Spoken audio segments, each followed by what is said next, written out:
Queridos amigos, hoje é um episódio especial. Como de costume, estamos aqui com Pepe Escobar ao vivo. Obrigado, Anastácia. Que prazer. Bem-vindo de volta ao Think Bricks. É um enorme prazer, obrigado. Bem, outro dia tive o prazer de assistir a um documentário feito por você no Irã. Chama-se Corredor Dourado e é um trabalho excelente. Parabéns, parabéns. E convido todos os nossos telespectadores e ouvintes a assistirem a esse filme também.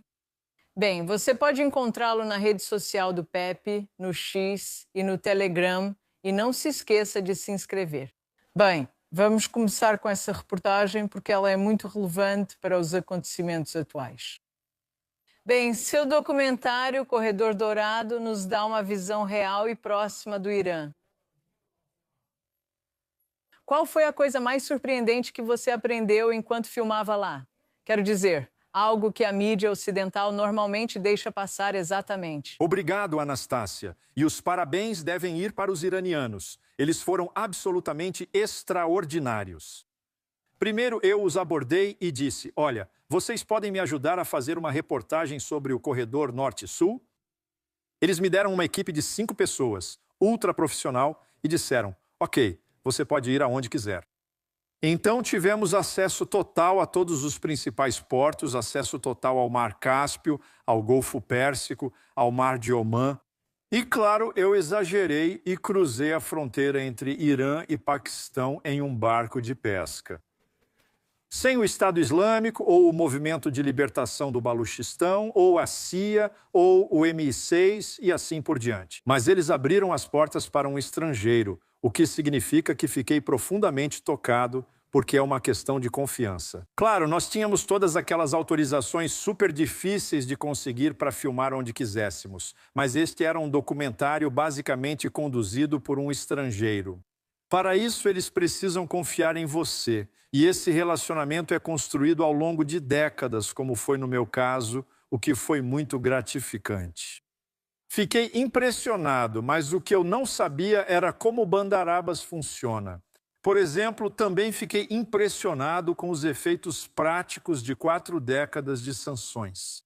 Quando fomos visitar o porto deles no Mar Cáspio, e é de partir o coração quando você vê isso e então percebe o quanto o regime de sanções pode ser cruel. E, claro, a beleza do próprio Irã. Quando você vai do Cáspio ao Golfo Pérsico, até a costa ao longo do Mar de Omã, é um dos lugares mais bonitos da Terra, é absolutamente de tirar o fôlego. E, claro, você passa por Qom, você passa por Isfahan. Tivemos a chance de visitar a mesquita em Isfahan. Tarde da noite estava praticamente vazia. Isso é algo além da magia, sabe? Esse tipo de coisa. Então, no geral, muito importante, mas do ponto de vista geopolítico e geoeconômico, para o nosso público, para o seu público, este é o primeiro documentário em inglês no mundo sobre um dos corredores do futuro que une 3 BRICS muito, muito importantes: Rússia, Irã e Índia. O corredor começa em São Petersburgo, vai até Astracan, depois cruza o Cáspio, atravessa o Irã, chega ao Golfo Pérsico e ao Mar de Omã e termina em Mumbai. E ele tem ramificações, há ramificações que serviriam ao Cáucaso, especialmente ao Azerbaijão, Geórgia, até a Turquia, e ramificações que poderiam atender ao Afeganistão e à Ásia Central. Então, do ponto de vista desses 3 BRICS, é uma integração da Eurásia de norte a sul em paralelo com os corredores chineses de leste a oeste. Por isso é tão importante. Bem, se estamos falando sobre o corredor de transporte norte-sul, é principalmente uma rota marítima, não? É multimodal, Anastácia, que é a própria denominação deles, porque envolve ferrovias, navios e rodovias. Se considerarmos as ferrovias, bem, há um ramal que conecta o Cazaquistão. Sim, um dos ramais vai para o Cazaquistão porque o sistema ferroviário já está lá. Sim, exatamente. E essa ferrovia da China para o Cazaquistão, Turcomenistão e Irã? Sim. Esse trecho será inaugurado em 2025. Sim, Mas isso faz parte dos novos corredores da Rota da Seda, que vêm sendo aprimorados sem parar desde o início das novas Rotas da Seda, em 2013. E não se esqueça que quando as novas Rotas da Seda foram lançadas por Xi Jinping, ele lançou no Cazaquistão. Foi em Astana, em 2013, setembro de 2013, em Astana. Eu fui ao anfiteatro da Universidade Nazarbayev, onde ele lançou, e pensei, uau, esta é a história do século XXI. A grande coisa começou aqui neste auditório. Agora que toda essa infraestrutura está pronta, a infraestrutura agora está pronta e sempre há atualizações extras. Por exemplo, eles estão construindo a Ferrovia Paquistão, que é chamada de Ferrovia Pacafuz. Paquistão, Uzbequistão, Afeganistão e os chineses. Claro, eles estão investindo no corredor de Wakhan. Então você pode ter Xinjiang indo para o norte e o Afeganistão em uma rodovia que está quase pronta, e eles querem construir uma ferrovia também. Então, o que vamos ter nos próximos, digamos, no máximo 3 a 4 anos? Todos esses corredores serão integrados norte-sul, leste, diferentes ramificações do leste-oeste e do norte-sul, com suas ramificações também. Então, vamos ter uma verdadeira integração da Eurásia, geoeconomicamente, na prática. Exatamente, mas a geoeconomia da Eurásia, mas como você vê a dedicação misturada em todas essas rotas? Uau, isso vai continuar? Eu não sei, ou o Ocidente ainda vai controlar como os pagamentos são feitos. Eles não podem. Quando olhamos para como essa integração geoeconômica do comércio da Eurásia está se desenvolvendo, quando você olha o mapa em detalhes, todos os pagamentos desses parceiros comerciais serão em suas próprias moedas.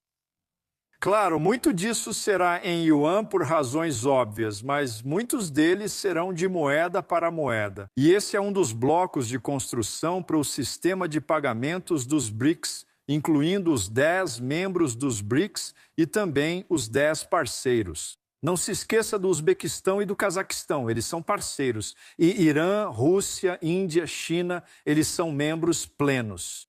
Então vemos uma integração geoeconômica e financeira progressiva de tudo isso. E é aí que o papel dos BRICS será essencial, especialmente neste ano, antes. Na preparação para a cúpula na Índia em novembro, eles já disseram que há ecos vindos dos BRICS. Sherpa, sim. Estamos trabalhando em nosso sistema alternativo de pagamentos desenvolvido. Ele precisa estar na mesa na Índia no final do ano.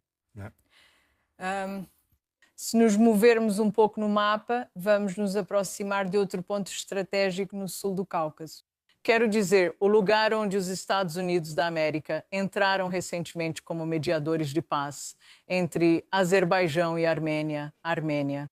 Então, só para lembrar, vamos lembrar aos nossos telespectadores que esses dois países tiveram relações muito hostis por décadas. Mas, recentemente, sob a supervisão de Trump, os líderes dos dois países apertaram as mãos, iniciando a chamada nova era de relacionamentos cheia de prosperidade e respeito mútuo. E o corredor ferroviário entre os dois países recebeu o nome de Trump, Corredor Trump. O que você acha? Isso é complicado, Anastácia? É sim. É muito. Muito complicado. Do seu ponto de vista, como você vê os esforços do governo Trump dos Estados Unidos aqui? Tudo isso é realmente um esforço sincero pela paz? Há uma questão geopolítica mais profunda? Claro, existe uma agenda mais profunda, que é interferir diretamente no comércio e nas conexões geoeconômicas do Irã com o Cáucaso e também indiretamente com a Rússia. Então, mais uma vez, isso é uma tática de dividir para conquistar contra a Rússia e o Irã.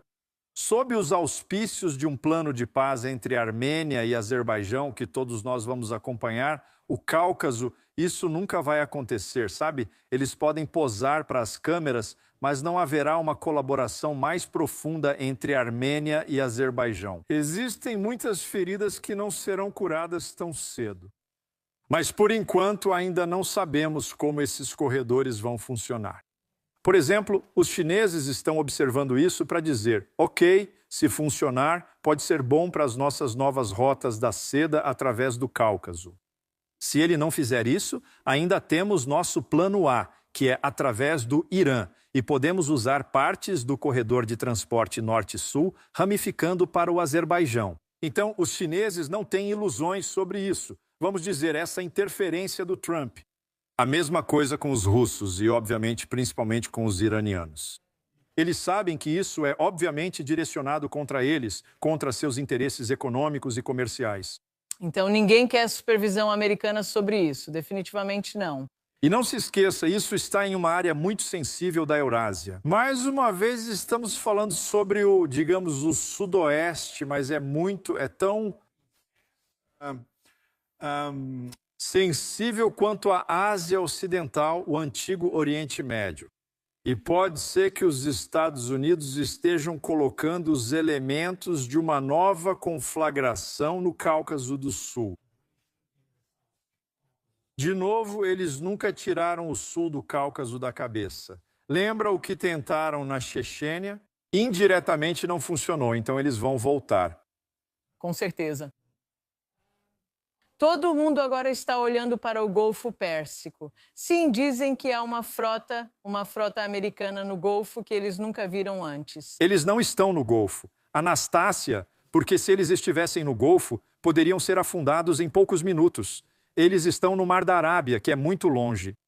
Para os espectadores, o Mar da Arábia está aqui, o Mar de Omã aqui e o Golfo Pérsico aqui. Então, os americanos estão muito longe porque eles estão apavorados de serem atingidos por mísseis iranianos.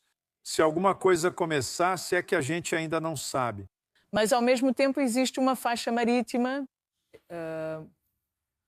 entre Rússia, Irã e China em Hormuz. Você está absolutamente certo, porque isso faz parte da Rota Marítima da Seda, então é complicado, porque a Rota Marítima da Seda inclui o Golfo Pérsico, o Mar de Omã e até mesmo essa Rota da Seda Indiana, que é o corredor de transporte norte-sul, o porto de Chabahar, no Mar de Omã, não muito longe de onde os americanos estão agora.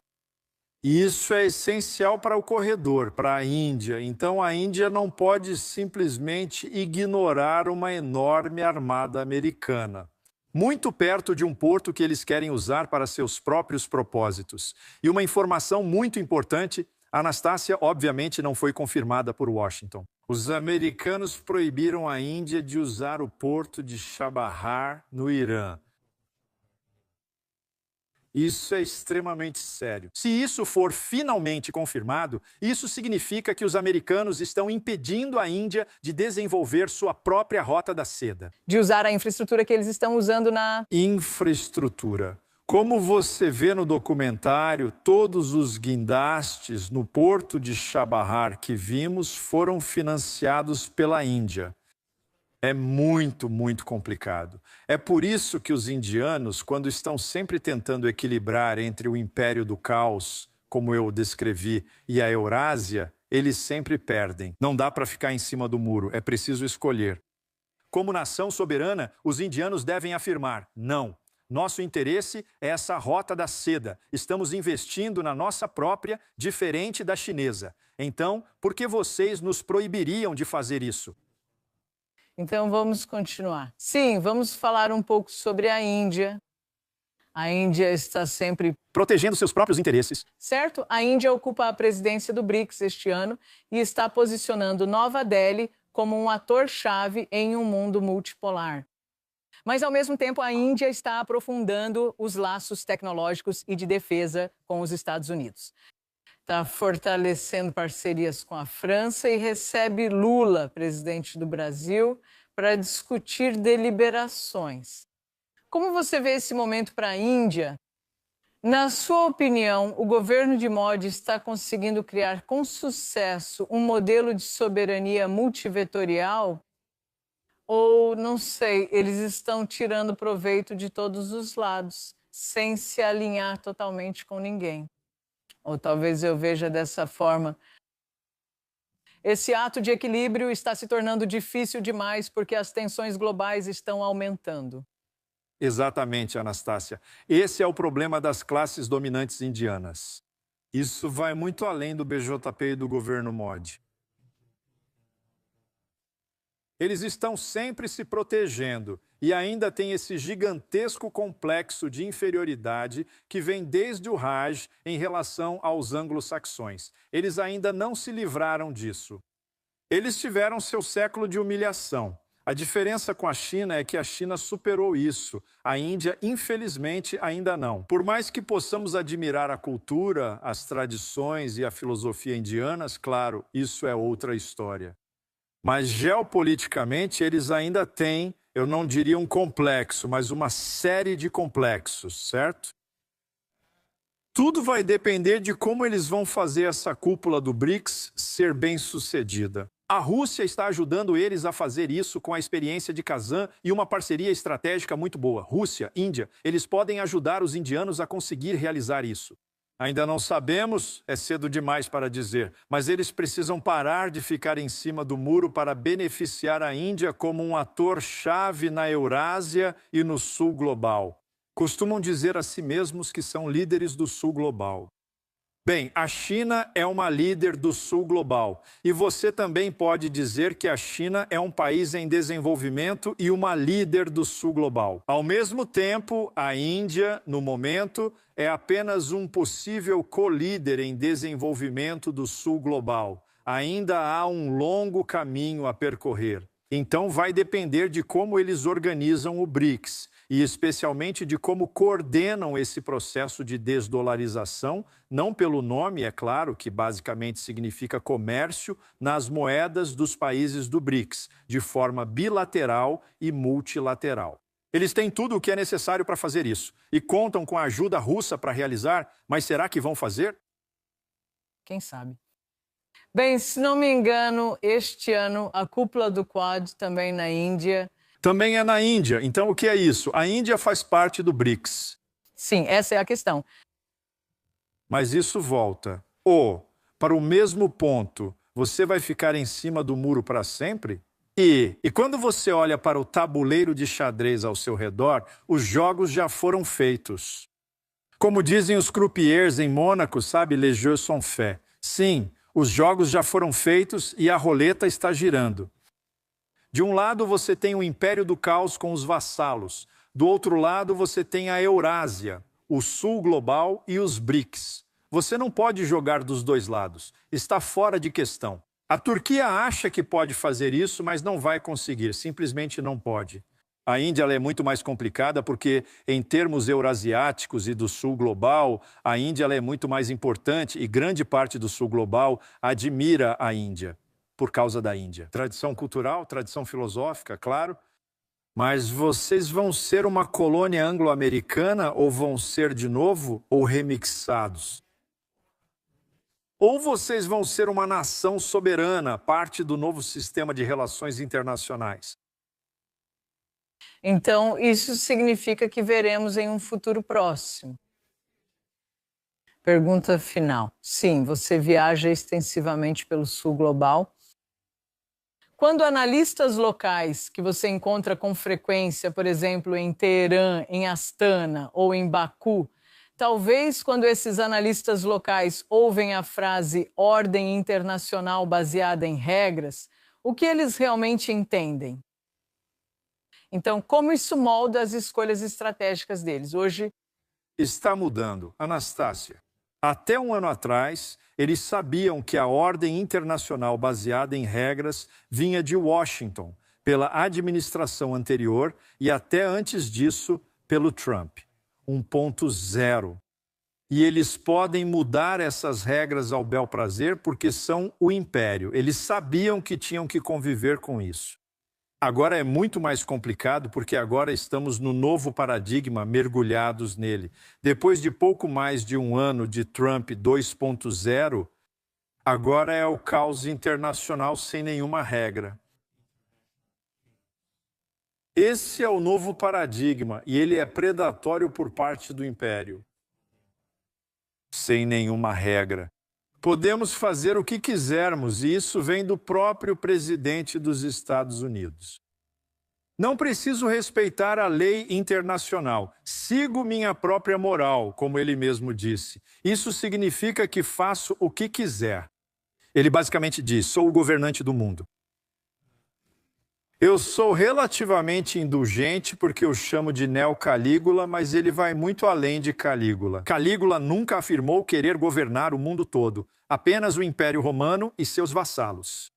Trump diz que quer governar o mundo inteiro e que pode fazer isso. Segundo ele, eu posso fazer isso. Uma das últimas frases dele: eu posso destruir o comércio, eu posso destruir o país, eu posso destruir qualquer coisa que eu quiser.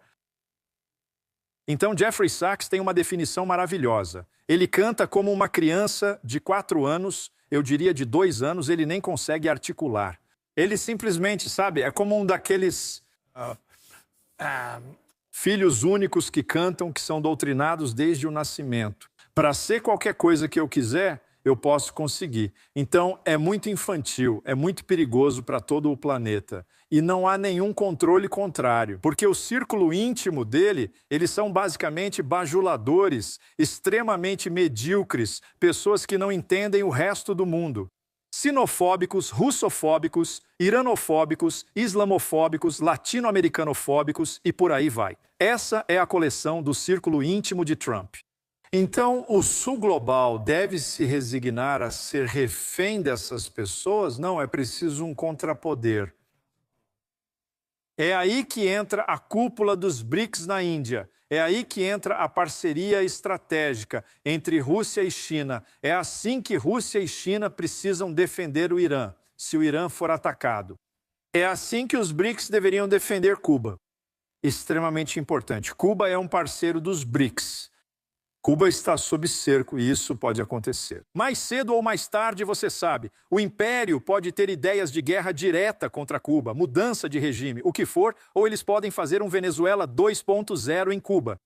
Os BRICS têm que defender Cuba e ainda não chegamos lá. Não há consenso dos BRICS sobre isso, então é por isso que é tão perigoso. Porque as contradições internas dos BRICS parecem estar prevalecendo sobre os BRICS agirem como um bloco orgânico. Ainda não chegamos lá, infelizmente.